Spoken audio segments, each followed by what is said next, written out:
रात के 11 बज रहे थे। मैं बहुत ही खामोशी के साथ कमरे में आ गया। मैंने साइड टेबल से पॉपकॉर्न का पैकेट निकाला और फिर अपना लैपटॉप ऑन किया और आधा लेट कर लैपटॉप अपनी गोद में रख लिया और आने वाले पलों को देखने के लिए अब मैं पूरी तरह तैयार था। ये पल मेरे बड़े भाई की सुहागरात के पल थे, जिन्हें मैं देखने के लिए बेताब था और इन पलों की वीडियो रिकॉर्ड करने के लिए भी तैयार था। सब कुछ ठीक ठाक चल रहा था। भाई कमरे में दाखिल हुआ और दुल्हन बनी अपनी पत्नी के बराबर में बैठ गया कि अचानक ही मैंने लैपटॉप पर भाभी को भाई के साथ एक ऐसी हरकत करते हुए देखा कि मैं सब छोड़ छाड़ कर भाई और भाभी के कमरे की तरफ भागा था। वैसे तो सब कुछ ठीक ठाक था, पूरे घर वाले खुश थे क्योंकि मेरे बड़े भाई की शादी थी, लेकिन इस घर में कोई खुश नहीं था तो वो मैं था। मैं अपनी परेशानी को छुपाने की बहुत कोशिश कर रहा था, लेकिन मेरी तबीयत में खुद ब खुद चिड़चिड़ापन आ गया था और मैं बिना वजह ही चीज़ों की तोड़फोड़ करने लगा। लेकिन मेरी इस तोड़फोड़ का भी कोई फ़ायदा नहीं हुआ। बेकार में ही मेरा कमरा ख़राब हो रहा था और बाहर तक तो मेरी आवाज़ भी नहीं जा रही थी क्योंकि बाहर तो बहुत हंगामा था। मेरे बड़े भाई की शादी को लेकर पूरा ख़ानदान इकट्ठा था। काफ़ी दिनों से हमारे घर में किसी का भी मुझ पर ध्यान नहीं था। सबका ध्यान मेरे बड़े भाई पर था और पूरे घर में उन्हीं की बात मानी जा रही थी। मेरी भाभी से मुझे शुरू से ही नफ़रत हो रही थी। ये नफ़रत क्यों थी? हालांकि नहीं होनी चाहिए थी, क्योंकि मेरी भाभी पायल, वो तो मेरी मोहब्बत हुआ करती थी और फिर अचानक ही वो मोहब्बत नफ़रत में बदल गई थी। वो मेरा सगा भाई था, लेकिन फिर भी वो मुझे अच्छा नहीं लगता था। अपनी पर्सनालिटी की वजह से इस घर में मेरे बड़े भाई की सुनी जाती थी। वो बहुत ही मेहनती, सभ्य, संस्कारी बेटा था जिसकी हर माँ बाप को चाहत होती है। और मेरी बदनसीबी ये थी कि मैं इस कसौटी पर खरा नहीं उतरा था। मैं आवारा टाइप का था, काम में जी नहीं लगाता था और ना ही पढ़ाई में जी लगाता था। मम्मी पापा कुछ कहते तो मैं मम्मी पापा के सामने तनकर खड़ा हो जाता। उल्टा मेरा भाई मम्मी पापा की हर बात मानता। अच्छी नौकरी से लगा हुआ था, इसीलिए शायद सब घर वाले उसी की बात ज़्यादा मानते थे। जो वो बोलता था इस घर में वही होता था। मेरे बड़े भाई का हुक्म आखिरी हुक्म होता था और हम सब घर वालों को उसके हुक्म को मानना ही पड़ता था। अगर कहा जाए कि माँ बाप को अपनी औलाद में सबसे ज़्यादा मेरे बड़े भाई से मोहब्बत थी तो ये कहना गलत नहीं होगा। हालांकि छोटा बेटा ज़्यादा लाडला होता है, ऐसा मैंने सुना था, लेकिन यहाँ तो गंगा ही उल्टी बह रही थी। शुरू से ही बड़े भाई को अहमियत दी जाती थी, लेकिन आज उनकी शादी की वजह से कुछ ज़्यादा ही अहमियत उन्हें मिल रही थी और ये सब कुछ मुझसे सह नहीं हो रहा था। उन्हें सिर्फ अहमियत ही नहीं मिल रही थी, बल्कि उन्हें मेरी बचपन की मोहब्बत भी मिल रही थी, जिसे मैंने बचपन से बेहद चाहा था। उसका नाम पायल था। पायल मुझे शुरू से ही पसंद थी। पायल का घर हमारे घर के बराबर ही बना हुआ था। मैं और भाई और पायल, हम तीनों बचपन से ही एक साथ खेलकर बड़े हुए हैं। पायल की दोस्ती बचपन से ही भाई के साथ ज़्यादा थी। वो भाई के साथ ज़्यादा रहती और उसी की बात मानती थी। लेकिन मैं पायल को पसंद करने लगा था, लेकिन वो मुझे भाव नहीं देती थी। भाई की तरह पायल भी बहुत ही तेज़ थी, पढ़ने में भी और हर काम में भी। और बड़े होकर मेरी पसंद कब मोहब्बत में बदल गई थी और मोहब्बत ने कब इश्क की सूरत ले ली, मुझे पता ही नहीं चला। जब मोहब्बत इश्क बन जाए तो इंसान अपने बस में नहीं रहता, और अगर कोई उससे उसका ये इश्क छीन ले तो इंसान पागल हो जाता है। मैं भी तो पागल ही होता जा रहा था। पिछले महीने बहुत ही खुशगवार सा दिन था और मेरे घर में कहीं जाने की जोर शोर से तैयारियां चल रही थीं। मेरी माँ बहुत अच्छे से तैयार होकर कहीं जाने को खड़ी थीं। मैंने उनसे कहा, माँ आप कहाँ जा रही हैं? तो उन्होंने कहा कि मैं पायल का हाथ अपने बेटे के लिए मांगने जा रही हूँ। ये बात उन्होंने मेरे गाल पर अपने हाथ से प्यार करते हुए कहा था। मैं तो खुश हो गया। मुझे लगा कि मेरी माँ मेरे लिए पायल का रिश्ता मांगने जा रही हैं। मैं तो यही समझा था कि मेरे माँ बाप मेरा रिश्ता लेकर गए हैं पायल के घर। लेकिन मेरे सर पर धमाका तब हुआ जब मुझे मालूम हुआ कि पायल से मेरा नहीं बल्कि मेरे भाई का रिश्ता तय हुआ है। तो मैं फ़ौरन अपनी माँ के पास गया। मैंने उनसे कहा, आपने ये क्या कर दिया? पायल से मैं मोहब्बत करता हूँ और आपने मेरी मोहब्बत को मेरी भाई की झोली में डाल दिया। मैं तो समझा था आप मेरे रिश्ते की बात करने जा रही हैं। मेरी बात सुनकर मेरी माँ का एक जोरदार तमाचा मेरे मुंह पर पड़ा था। मुझे बिल्कुल भी इस बात की उम्मीद नहीं थी। मेरी माँ ने कहा, शर्म करो, वो तुम्हारे भाई की मोहब्बत है, तुम्हारे भाई ने उसे पसंद किया है। वो दोनों ही एक दूसरे को बचपन से पसंद करते हैं और इस शादी में दोनों तरफ की मर्जी शामिल है, पायल की भी और तुम्हारे भाई की भी। पायल भी तुम्हारे भाई से मोहब्बत करती है और तुम्हारे भाई ने भी पायल से मोहब्बत की है। दोनों की मोहब्बत के बीच में अपनी टांग मत अड़ाओ। जिस तरह बचपन से तुम उसकी पसंद की चीज़ों पर हक जताते चले आ रहे हो, लेकिन ये बात पूरी ज़िंदगी की है। पहले तो मैं तुम्हारा बचपना समझकर उसकी सारी चीज़ें तुम्हें दे दिया करती थी और मेरा बड़ा बेटा उफ तक नहीं करता था, लेकिन इस बार मैं ऐसा नहीं करूँगी। वो उसकी मोहब्बत है और मैं जानती हूँ कि वो उसके बिना ज़िंदा नहीं रह सकता, क्योंकि मैंने पायल के लिए उसकी आंखों में सच्ची मोहब्बत देखी है। और अब वो तुम्हारी भाभी बनने जा रही है और तुम उसके लिए इस तरह के बेहुदा शब्द इस्तेमाल कर रहे हो। तुम्हें सोचना भी नहीं चाहिए पायल के बारे में अब, क्योंकि वो तुम्हारी भाभी बनने वाली है, इसलिए सम्मान के साथ उसे भाभी कहो। ये मेरी माँ की तरफ से पड़ा हुआ थप्पड़ नहीं था, ये थप्पड़ तो जैसे किस्मत ने मुझे मारा था। और इस थप्पड़ के पड़ने के बाद मैं बहुत ही ज़्यादा गुस्से में आ गया था। मुझे कुछ भी समझ नहीं आ रहा था कि मैं क्या करूं। मैं कुछ दिन के लिए घर छोड़कर चला गया, लेकिन किसी को भी मेरे जाने से कोई फ़र्क ही नहीं पड़ा। मेरे माँ बाप मुझसे नाराज़ थे और अभी तो बड़े भाई को भी मालूम नहीं था कि मैं किस बात पर नाराज़ हूँ। कुछ दिन सड़कों की खाक छानने के बाद मजबूरन मैं घर वापस आ गया, क्योंकि मेरे पास रहने के लिए ठिकाना ही नहीं था और मुझे तो अपने कमरे के बगैर नींद भी नहीं आती थी। लेकिन अफसोस तो इस बात का था कि किसी को भी मेरी चिंता ही नहीं थी। हर कोई भाई की खुशी मनाने में बिजी था और पूरा घर ऐसे सज चुका था जैसे शादी वाले घर होते हैं। और ये सब देखकर तो मैं जैसे अंगारों पर लौट रहा था। और फिर मैंने फैसला कर लिया कि मेरे भाई की शादी को बर्बाद करके रहूँगा। पहले तो ये शादी होने ही नहीं दूंगा, और अगर ये शादी किसी तरह हो भी गई तो इसे कामयाब नहीं होने दूंगा। अगर पायल मुझे नहीं मिल सकती तो फिर किसी को भी नहीं मिलेगी। मुझे अपने भाई से नफरत महसूस हो रही थी। हालांकि मेरे भाई ने हमेशा मुझसे मोहब्बत की थी, लेकिन फिर भी मेरे दिल में उसके लिए कभी मोहब्बत पैदा नहीं हो सकी थी। और वजह शायद यही थी कि वो अपनी काबिलियत की वजह से सब घर वालों के दिलों पर राज करता था और उसके उलट सब घर वाले मुझे इग्नोर करते थे। भाई तो मुझसे इतना प्यार करता था कि मैं उसे कोई भी चीज़ मांगता तो वो फ़ौरन मुझे दे देता था, लेकिन अब उसे खुश नहीं रहने देना चाहता था। इसी मकसद के लिए मैंने पायल को फ़ोन किया और उससे मुलाकात के लिए कहा, तो उसने कहा कि वो मुझसे मिलना नहीं चाहती। मैंने उसे कहा, मैं तुमसे मोहब्बत करता हूँ और तुमसे शादी करना चाहता हूँ, तो मेरे भाई से शादी करने से मना कर दो। लेकिन पायल के जवाब ने मेरा दिल तोड़ कर रख दिया। मैं उन शब्दों को बता भी नहीं सकता। उसने कहा कि तुम्हारी औकात ही क्या है तुम्हारे बड़े भाई के सामने। तुम्हारे बड़े भाई की बहुत अच्छी नौकरी है, उनके पास गाड़ी है और वो एक मेहनती इंसान है, और सबसे बड़ी बात वो मुझे पसंद है और मैं बहुत खुश हूँ इस रिश्ते से। बचपन की मोहब्बत है वो मेरी, और तुमने कैसे एक पल में कह दिया कि मैं इस रिश्ते से मना कर दूँ। अगर तुम मुझसे मोहब्बत करते तो तुम मेरी खुशी देखते, क्योंकि ये बात तुम भी अच्छी तरीके से जानते हो कि मैं तुम्हारे भाई से मोहब्बत करती हूँ, तुमसे नहीं। तुम्हें मुझसे मोहब्बत नहीं, ये सिर्फ तुम्हारी जिद है। तुम सिर्फ अपने भाई को नीचा दिखाना चाहते हो, उससे उसकी खुशी छीन लेना चाहते हो।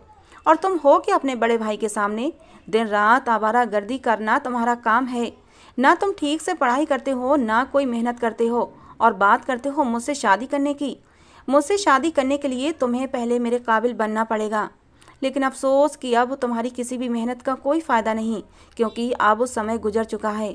हाँ, अगर ये रिश्ता तय होने से पहले मेहनत करके अपने पाँव पर खड़े हो जाते तो शायद मैं तुम्हारी मोहब्बत को खातिर में ले भी आती, लेकिन अब तो तुम्हें मेरे बारे में ये सब सोचना भी नहीं चाहिए। मैं तुम्हारी भाभी बनने वाली हूँ और तुम्हारी भलाई इसी में है कि तुम अपनी इस मोहब्बत की किताब को यहीं पर बंद कर दो।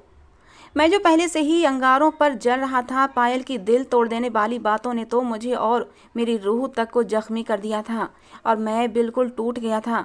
अगर उसे इनकार ही करना था तो वो अच्छे शब्दों में भी इनकार कर सकती थी। मेरे आत्मसम्मान की यूं धज्जियां उड़ाने की उसे क्या ज़रूरत थी? तो शायद मैं सब्र भी कर लेता, लेकिन जिन शब्दों का इस्तेमाल उसने करते हुए मुझे धुतकारा था और मेरी इंसल्ट की थी, मैं वो भुला नहीं पा रहा था। और मेरी हालत ऐसी थी कि काटो तो मेरे शरीर में खून नहीं। भाई के साथ साथ मैंने पायल से भी बदला लेने के बारे में ठान लिया। और फिर वो दिन भी आ गया कि मेरे भाई की शादी पायल से हो गई और अगले दिन उसकी विदाई थी और मैं जले पैर की बिल्ली की तरह अपने कमरे में चक्कर काट रहा था। और फिर मुझे एक तरकीब सूझी। जितनी तकलीफ़ मुझे हो रही थी, मैं उससे कहीं ज़्यादा तकलीफ़ अपने भाई और पायल को और सब घर वालों को देना चाहता था। मैं खामोश बैठने वालों में से नहीं था। मैं फ़ौरन मार्केट गया और वहाँ से एक ऐसा कैमरा लेकर आया जो बहुत ही एडवांस टाइप का कैमरा था। शादी का दिन था तो सब घर वाले शादी में चले गए। पहले मैं भी शादी में गया और जल्दी ही सबकी नज़रें बचाकर वहाँ से वापस आ गया था। पूरा घर खाली था। मैंने भाई के कमरे का दरवाज़ा खोला। पूरा कमरा फूलों की सेज से सजा हुआ था। हर तरफ फूल ही फूल थे। कमरे का मंजर बहुत ही खूबसूरत था, लेकिन ये खूबसूरत मंजर तो मुझे अपने अरमानों की अर्थी लग रहा था। मैंने वो कैमरा बहुत ही सावधानी के साथ बेड से बहुत ही करीब एक ऐसी जगह पर फिट कर दिया जहाँ से मैं सब कुछ देख सकता था। कैमरा बहुत ही छोटा सा था तो किसी के नोटिस में नहीं आ सकता था। शायद बहुत गौर करने पर किसी की नज़रों में ये कैमरा आ जाता, लेकिन उस समय गौर कौन कर सकता था। भाई और पायल तो आज की रात मोहब्बत भरे पलों में गुम हो जाएंगे। उन्हें तो पता भी नहीं होगा इस कैमरे के बारे में। उस कैमरे को ब्लूटूथ के जरिए मैंने अपने लैपटॉप से कनेक्ट कर दिया। अपना ये कारनामा कर देने के बाद मैं दोबारा से शादी हॉल में गया जहाँ पर रौनक लगी हुई थी। मैं रौनक देखने हरगिज नहीं गया था। मैं तो सिर्फ इसलिए गया था कि कहीं किसी को मुझ पर शक ना हो जाए, मेरी गैर मौजूदगी को देखते हुए कोई मुझे ढूंढने घर तक ना आ जाए और फिर सबको पता चल जाता कि मैं क्या कर रहा हूँ। ये सब करके मुझे थोड़ा सा सुकून आ गया था। थोड़ी देर पहले जो मैं इस महफिल में बौलाया बौलाया फिर रहा था, अब मेरे अंदर थोड़ा सुकून भर गया था और मुझे थोड़ी बहुत खुशी महसूस हो रही थी कि इन दोनों का मज़ा ख़राब करने के लिए मेरे पास अब कोई कारनामा तो मौजूद है जिसे करते हुए मैं आगे की ज़िंदगी में पायल को ब्लैकमेल भी कर सकता हूँ। मैंने सोचा था कि शादी की रात की ये वीडियो पायल को दिखा दिखाकर उसे दिमागी तौर पर परेशान कर दूंगा और फिर मैं उसको ब्लैकमेल करूंगा कि वो मुझसे शारीरिक संबंध बनाए, वरना मैं उसकी वीडियो इंटरनेट पर वायरल कर दूंगा। ना जाने मेरे दिमाग में ये शैतानी ख्याल कहाँ से आ गए थे। ना तो मेरी परवरिश ऐसी थी और ना ही मेरा ख़ानदान ऐसा था, लेकिन फिर भी शायद ये आजकल की बेहुदा अंग्रेज़ी मूवीज़ देखने का असर होगा या फिर सोशल मीडिया के बेहुदा सीन देखने का असर था जिसने नस्लों को बर्बाद करने का बेड़ा उठाया हुआ था। और इन चीज़ों को देख देख कर मुझे ये चीज़ बिल्कुल नॉर्मल लगने लगी थी। ये सब करते हुए मुझे कोई भी शर्मिंदगी महसूस नहीं हो रही थी। स्टेज पर दूल्हा दुल्हन के रूप में बैठे हुए अपने भाई और उसके साथ बैठी अपनी मोहब्बत को देखकर तो मेरी हालत ख़राब होने लगी थी। मुझसे बर्दाश्त नहीं हो रहा था। दोनों के चेहरों पर अपनी अपनी मोहब्बत पा लेने का नशा छाया हुआ था। खुशी से चमकते दोनों के चेहरे आंखों ही आंखों में जैसे एक दूसरे से वादा कर रहे थे कि हम एक दूसरे का साथ ज़िंदगी भर निभाएंगे। लेकिन जो भी था, मैंने उनकी खुशियों को बर्बाद करने का फ़ैसला कर लिया था। शादी ख़त्म हो चुकी थी और विदाई का समय भी आ गया, तो मैं सबसे पहले घर की तरफ बढ़ा था। घर पर मैंने फूलों से भाई और भाभी का स्वागत करने के लिए सारा रास्ता सजाया हुआ था। मैं उन्हें सरप्राइज़ देना चाहता था कि मैं उनकी खुशी में खुश हूँ, और वो ये सरप्राइज़ देखकर हैरत में डूब गए थे, क्योंकि जैसे ही उन दोनों ने गाड़ी से नीचे कदम रखा था, वहाँ से लेकर उनके कमरे तक मैंने फूल ही फूल बिछा रखे थे। मैंने उनसे कहा कि मैं उनकी खुशी में खुश हूँ और मैंने अपना दिल साफ कर लिया है। मेरी बात सुनकर वो दोनों मुस्कुरा दिए थे और भाई ने मेरे सर पर प्यार से हाथ भी फेरा था।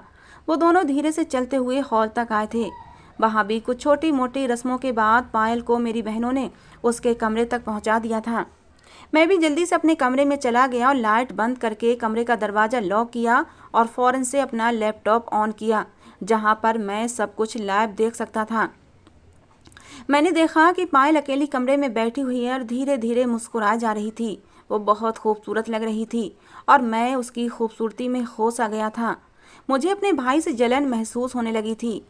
कहते हैं कि दूसरों से जलन रखने वाले का यही ख्याल होता है कि जो चीज़ दूसरे के पास है वो हमें मिल जाए, और अगर वो हमें नहीं मिल सकती तो दूसरे से भी छिन जाए। जलन में मेरा भी हाल कुछ ऐसा ही था। पायल मुझे तो नहीं मिली थी, लेकिन उनकी खुशियों को बर्बाद और तबाह करने का मेरे पास पूरा इंतजाम था। थोड़ी देर बाद मैंने देखा अचानक पायल उठ खड़ी हुई। मैं थोड़ा सा परेशान हो गया कि कहीं उसे मेरी हरकत का पता तो नहीं चल गया। फिर मैंने देखा कि वो सोफे के सामने पड़े हुए टेबल पर जो मग रखा है उसके करीब आई और गिलास में पानी भरकर पीने लगी। तो मुझे कुछ सुकून मिला कि वो प्यास की वजह से उठी थी। थोड़ी देर बाद बेड पर बैठने के बाद वो फिर से अपने बेड से नीचे उतर आई और इधर उधर टहलने लगी।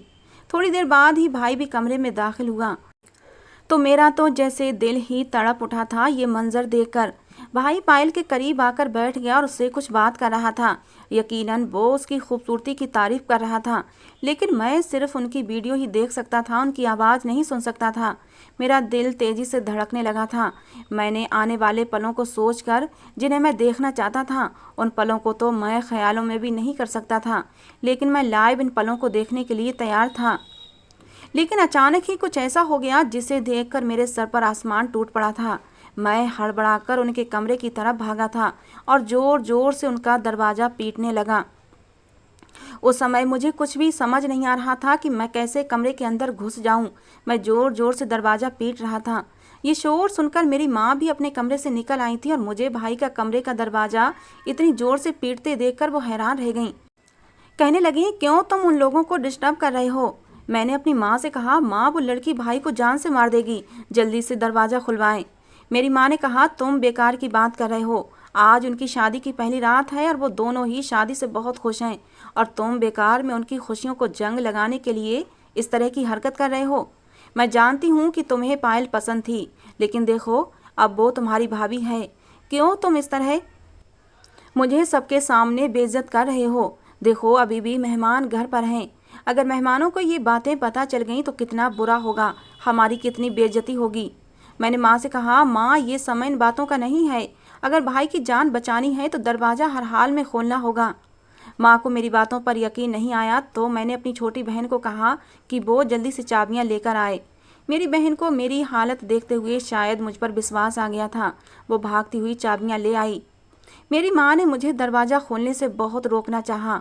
मैंने कहा, माँ अगर वो लोग अंदर खुश हैं तो अब तक दरवाज़ा खोल देते, लेकिन इतनी देर से दरवाज़ा बजाने पर जब दरवाज़ा नहीं खुला तो इसका साफ मतलब है कि मैं सच बोल रहा हूँ।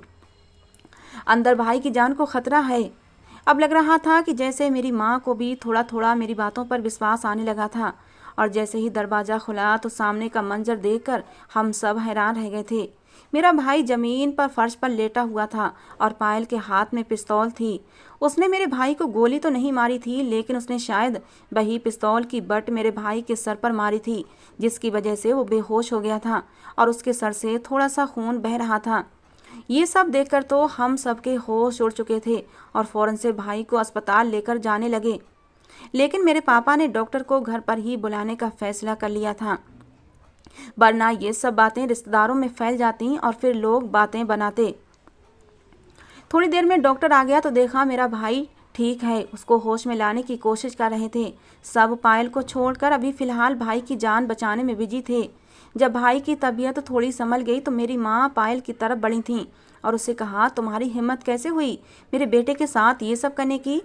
माँ ने कहा कि मैं कितनी चाह से तुम्हें अपने बेटे के लिए ब्याह कर लाई थी और तुमने शादी की पहली रात ही मेरे बेटे की ये हालत कर दी और उसकी जान लेने की कोशिश की। मैं तुम्हें पुलिस के हवाले भी कर सकती हूँ अगर मुझे ख़ानदान की इज्जत का ख्याल ना होता तो। पायल सर झुकाकर मेरी माँ की बातें सुन रही थी। इतने में मेरे भाई को भी होश आ गया था। मेरा भाई अपने आप को संभालते हुए पायल से पूछने लगा कि तुमने मेरे साथ ये सब क्यों किया, तुमने मुझ पर हमला क्यों किया?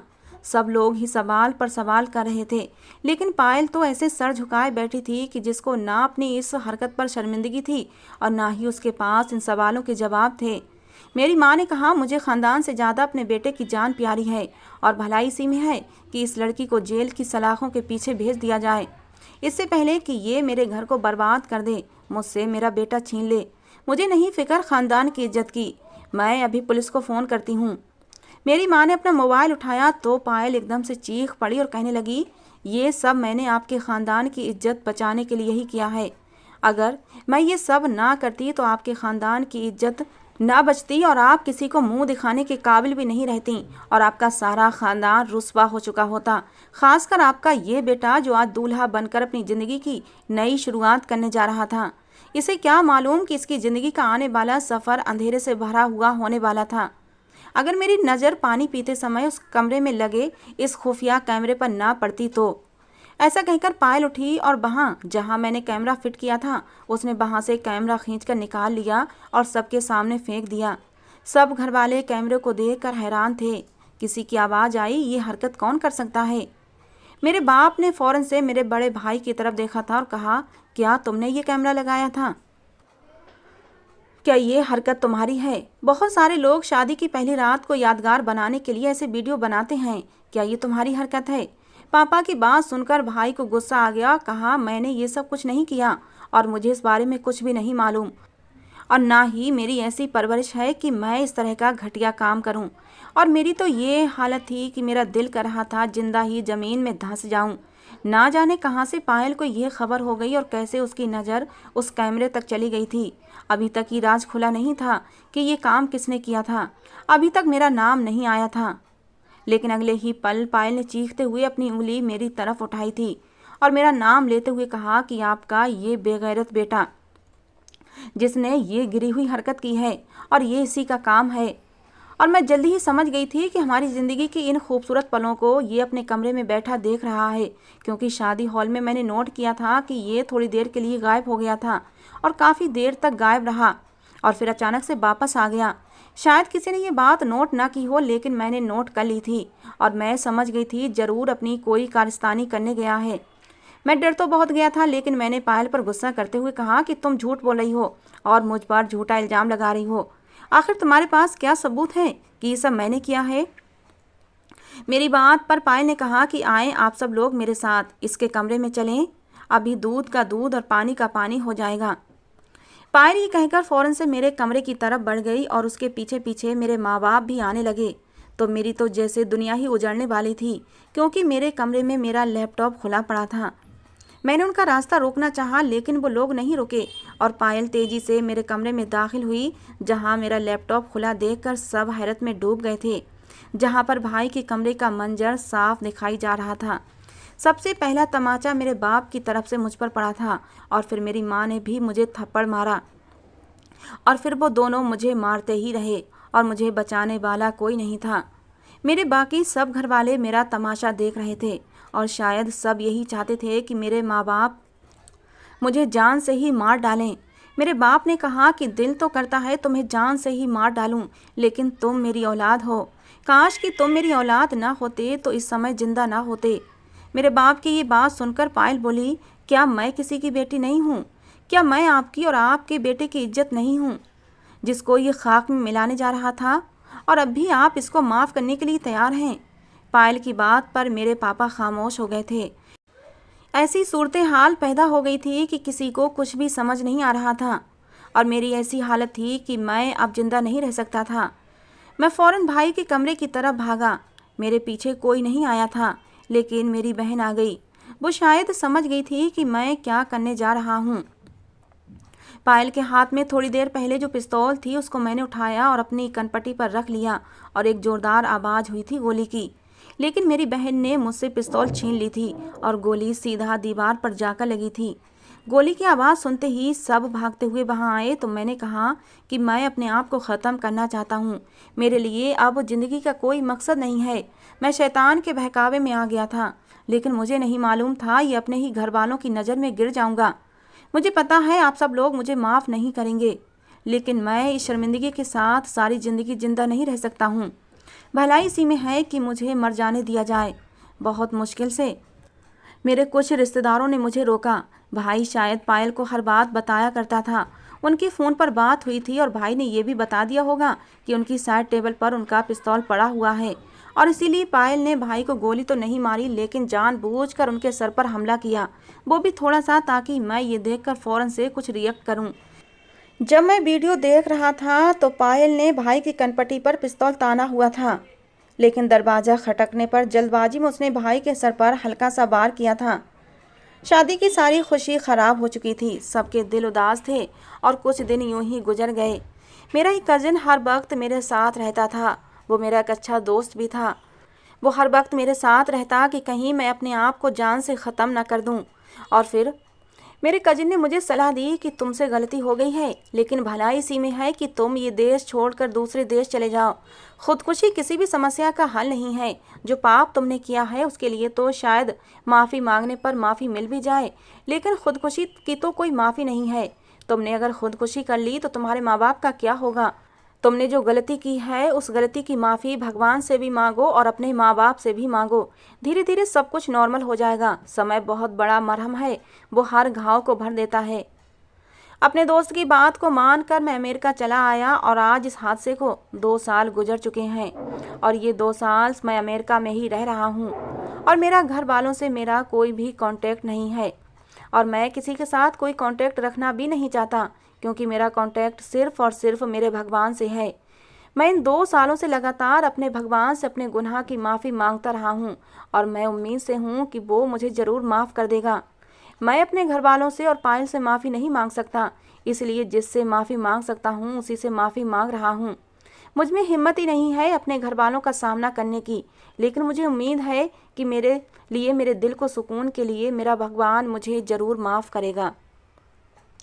तो दोस्तों ये थी आज की हमारी कहानी। आपको कैसी लगी ज़रूर बताना। पसंद आई हो तो प्लीज़ एक लाइक और एक प्यारा सा कमेंट ज़रूर कर दिया करो, जिससे कि हमें पता चले कि आपको हमारी कहानी पसंद आती है या नहीं। कहानी को अंत तक सुनने के लिए आप लोगों का बहुत बहुत धन्यवाद दोस्तों। मिलते हैं अगली किसी नई कहानी के साथ।